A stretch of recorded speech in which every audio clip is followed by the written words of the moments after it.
कहानियाँ हवा में बस जाती है। जहाँ शादी के गीत रुक जाए वहाँ सिर्फ साया बोलता है।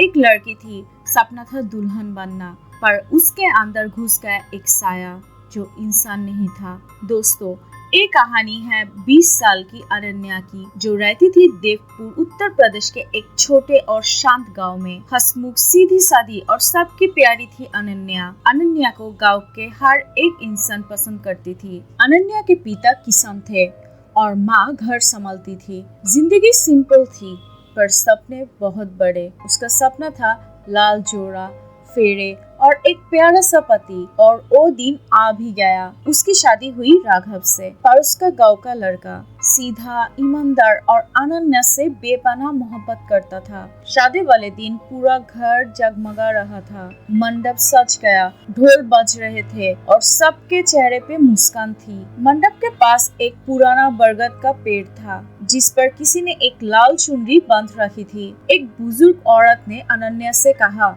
बेटा, शादी के बाद उस बरगद के पास मत जाना, वहाँ एक दुल्हन का साया रहता है। अनन्या हंसी और कही, बुआ जी, ये सब अंधविश्वास है। मैं सिर्फ भगवान पे मानती हूँ, भूत पे नहीं। किसी को क्या पता था कि वो बरगद के पेड़ अनन्या के नसीब को एक नया मोड़ देने वाला था। शादी के सब रस्में अच्छे से पूरी हो गई। राघव और अनन्या के फेरे हुए, सिंदूर लगा, सबने आशीर्वाद दी। रात में जब सब सो गए तो राघव ने कहा, बहुत गर्मी है, चलो बाहर थोड़ा घूम के आते हैं। दोनों मंडप के पास से गुजरे। हवा हल्की सी चल रही थी और बरगद के पेड़ अंधेरे में हिल रहा था। उसी वक्त अनन्या का दुपट्टा उड़कर उस बरगद के पेड़ के पास जा गिरा। राघव ने बोला, कल ले लेंगे, छोड़ो इसे। पर अनन्या हंसी और कहा, बस 1 मिनट की बात है, मैं जाकर ले आती हूँ। वो पेड़ के पास गई। दिया जल रहा था और कुछ पल के लिए हवा बिल्कुल रुक गई। उसने दुपट्टा उठाने के लिए झुका और देखा, जमीन पे किसी के पाँव का निशान था, बस आसपास कोई नहीं। उसे अचानक से मानो क्या हो गया। उसने उस बरगद के पेड़ पे जो लाल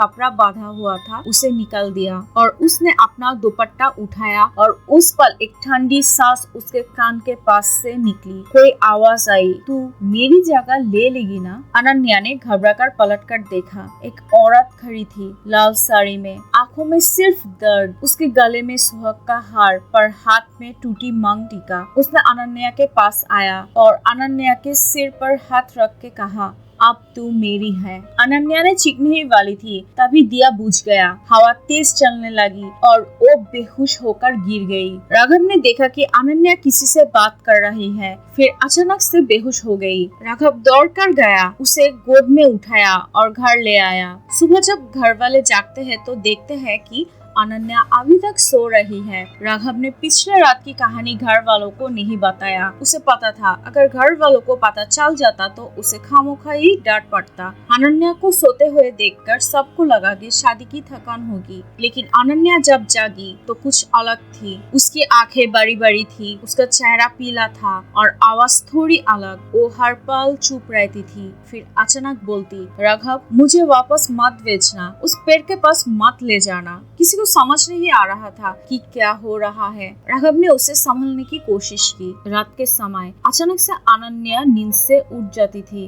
कभी सीधे आंगन के बीच खड़ी मिलती, कभी बरगद के पेड़ के पास जाकर उसे ताकती रहती थी। एक रात राघव ने देखा अनन्या छत पर खड़ी हुई थी और हवा में धीरे धीरे से बोल रही थी कि तुम प्लीज चले जाओ, ये घर मेरा है। राघव दौड़ के अनन्या के पास गया और उसे पकड़कर अंदर ले आया। फिर दूसरे दिन भी अनन्या अजीब सी बिहेव कर रही थी। जब रात हुआ तो राघव फिर से देखा कि अनन्या घर में नहीं थी। उसने अनन्या को सारा घर में ढूंढा, पर वो कहीं नहीं थी। घर वाले परेशान होने लगे। फिर सब लोगों ने बाहर निकलकर ढूंढना शुरू किया। फिर उन्होंने जो देखा वो देखने के लिए बिल्कुल तैयार नहीं थे। उन्होंने देखा उनके घर के बहू अनन्या उस बरगद के पेड़ के नीचे बैठी हुई है और कच्ची मुर्गी खा रही है। उसकी पूरी मुंह पर मुर्गी का रक्त लगा हुआ है। वो सब लोगों को देखकर एक अजीब सी स्माइल दी और बेहोश हो गई। ये सब देखकर घर वाले समझ गई कुछ तो गड़बड़ है अनन्या के साथ। सुबह भी अनन्या बेहोश थी तो राघव ने तुरंत पंडित जी को बुलाया। पंडित जी जब घर आए उसने घर में प्रवेश करते ही बोल दिया कि इस घर में कोई बुरी साया है। पंडित जी आने के बाद ही अनन्या अचानक से उठ गई और बहुत ही एग्रेसिव बिहेव कर रही थी। राघव उसके पास गई और कहा, अनन्या क्या हो गया है तुमको? उसने चीख कर कहा, मैं अनन्या नहीं हूँ। सब लोग डरे हुए थे। ससुमा रो पड़ी और उसने कहा, ये क्या बोल रही है बेटी? तब अनन्या जोर से चीखने लगी और कहा, इस पंडित को कहो इस घर से जाने के लिए, वरना अच्छा नहीं होगा। अनन्या के चेहरे पे उस वक्त काला धुआं उबर रहा था। आवाज बिल्कुल बदल गई। पंडित ने कहा कि तुम कौन हो? तो अनन्या ने कहा कि मैं वो दुल्हन हूँ जिसके पति ने उसे शादी के दिन ही धोखा दिया और नहीं आया। मैं अपनी सारी जिंदगी इसी बरगद के नीचे खत्म कर दी थी और उस रात अनन्या ने मुझे मुक्त कर दी थी उस बरगद के पेड़ से, उस लाल कपड़े को उतारकर। अब मैं इस अनन्या के साथ ही रहूंगी।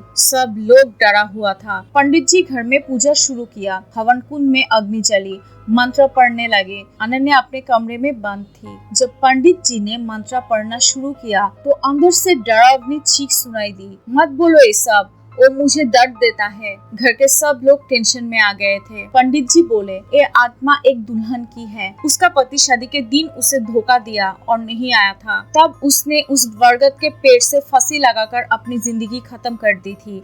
और जब भी कोई नई दुल्हन अपनी शादी के जोड़े में उस बरगद के पेड़ के नीचे जाती है और उस कपड़े को छूती है या फिर उस कपड़े को उतार देती है तो उस दुल्हन की आत्मा उस नई दुल्हन के साथ चली आती है, जिसमें वो अपनी अधूरी जिंदगी पूरी कर सके। मंत्र और तेज होने लगे। अनन्या का शरीर हिलने लगा। उसकी आवाज अब दो हो गई, एक अनन्या की, एक उस दुल्हन की। औरत के रूप में उसने कहा, मैं उसके बिना अधूरी हूँ, मुझे इसके शरीर से अलग मत करो। तब राघव ने रोकर कहा, तू चाहे कोई भी हो लेकिन मेरी अनन्या को छोड़ दे। कुछ पल के लिए सब कुछ चुप हो गया। फिर एक तेज हवा चलने लगी, दिया बुझ गया और अनन्या बिस्तर से जमीन पर गिर गई। पंडित जी बोले, वो चली गई, लेकिन उस आत्मा को पूरी तरह से मुक्ति देना संभव नहीं है। इसीलिए रात के वक्त कोई लड़की और नई दुल्हन उस पेड़ के पास मत जाना। उसने उस पेड़ को एक धागा से बांध दिया था और कहा कि कभी भी इस धागा को मत खोलना। जब तक एक धागा इस पेड़ से बंधा हुआ रहेगा तब तक वो आत्मा बाहर नहीं आ पाएगी। लेकिन अगर कोई नई दुल्हन उस पेड़ के पास आया और उस धागा को छुआ